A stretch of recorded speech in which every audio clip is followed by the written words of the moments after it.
So this morning, I was iming about how to teach interesting vocabulary. Iming? What does iming mean? Iming means to talk with your friends via instant messaging, when you talk online. If you didn't understand that, then trust me, you need to stay in this lesson, because today we are learning Tinglish. Tinglish, which is a combination of teen and English. This is the vocabulary that youngsters around you use. And if you want to learn this, then we are going to pimp your vocabulary, means add on to your vocabulary. So please join me. My name is Michelle.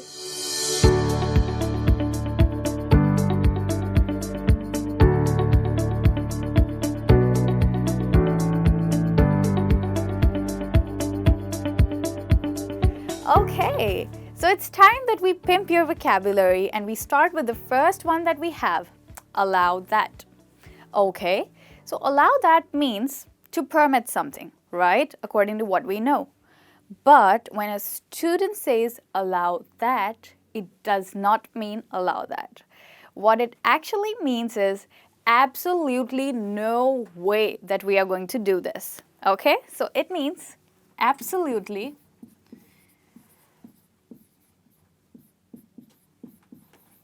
no way. Ever.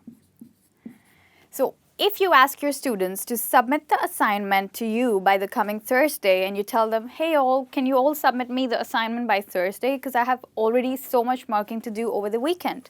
And they tell you, allow that, ma'am. Okay. Now, this does not mean that they're permitting you for it. This means that they're telling you absolutely no way that we are going to submit our assignment. Okay. So I want to big up all of you for clicking on this video. Big up. Big up means to congratulate someone or to praise someone for something.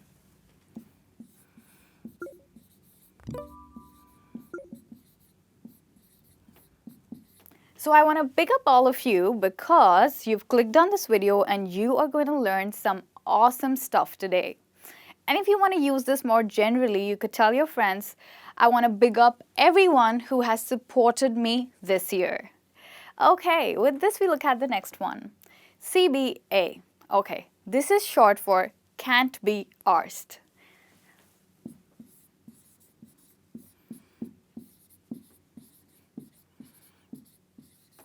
This means that someone is feeling so lazy that they don't want to move their ass, which means that they don't want to do anything at all. So does it ever happen with you that you feel very lazy and you just don't want to do anything at all? That's when you can say CBA. So if your friend asks you, do you want to go out with me? And you don't want to go out, you could simply say CBA. It's your lazy mode. Okay, now let's look at the next one. Cool beans. Okay, as the expression shows it, it's a way of greeting someone, okay, by showing them high regards and saying, whoa, that's great. So cool bean means, wow, that's great.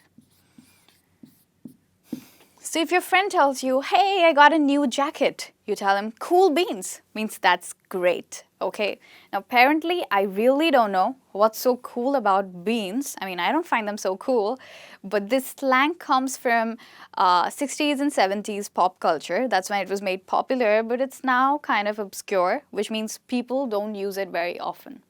Okay, so the next one that we have is frapped. So this happened to me last night. I was completely frapped and I spent the whole night crying. So frapped is a combination of Facebook and raped. So when someone hacks your Facebook account or your social networking profile, it could be any profile, Twitter for that matter. So if someone hacks your social networking profile and changes it into something else by putting some bizarre pictures over it, that's when you know that you're frapped and you're left entirely devo, okay? Devo means devastated. Okay, so the next one that we have is no-brainer. So no-brainer is about a decision. It's used for a decision that is very easy and you don't need to use your brain too much for it. So for an easy decision.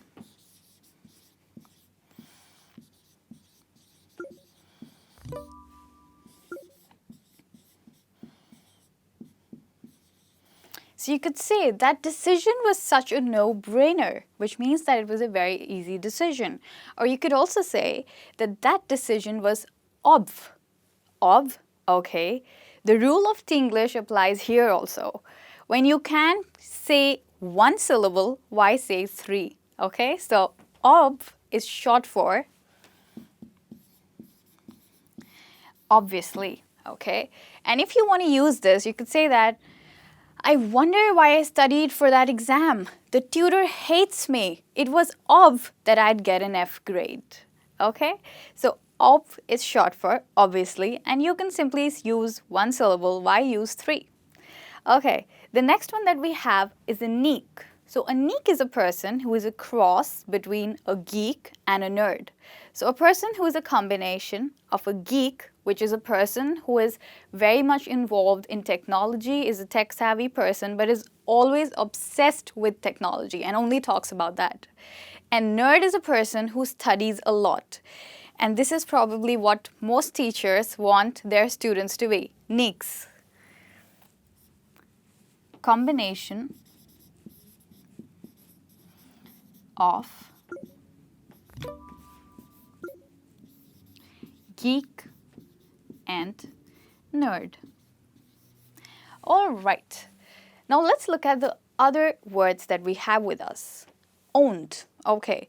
So owned means to be humiliated or embarrassed in front of everyone.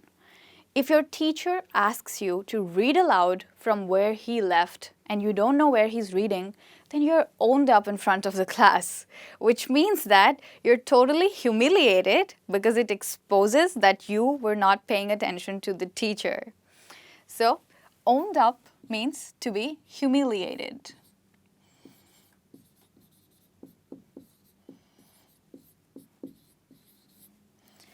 Okay. The next one that we have is smacked it. Smacked it means to do something very well.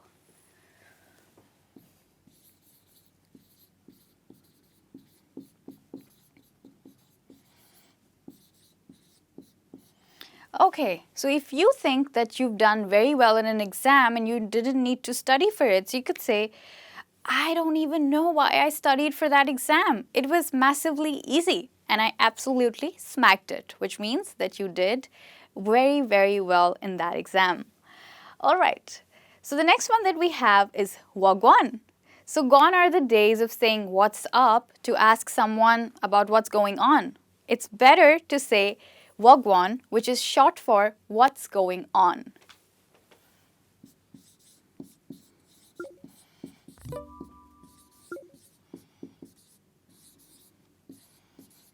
So if someone asks you wagwan, they probably think you're down enough to understand that wagwan means what's going on. So don't be too shocked.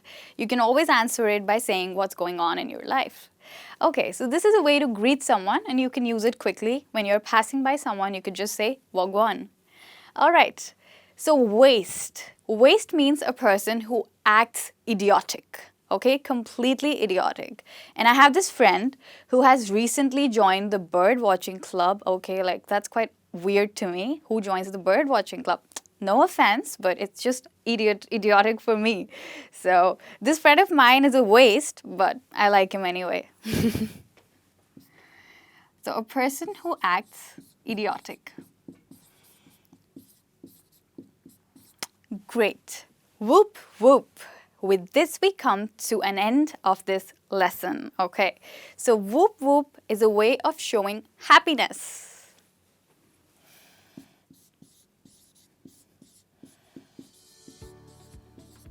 How do you feel when your teacher announces that there are no exams this term? You can reply to it by saying whoop whoop, which means that you're very happy about it. Great, so this brings us to an end of the lesson and we have finally pimped your vocabulary and you've learned enough English. So don't go around lost when people or youngsters around you use all these slang words. Understand them and use them yourself. I hope you had a great time. Bye-bye.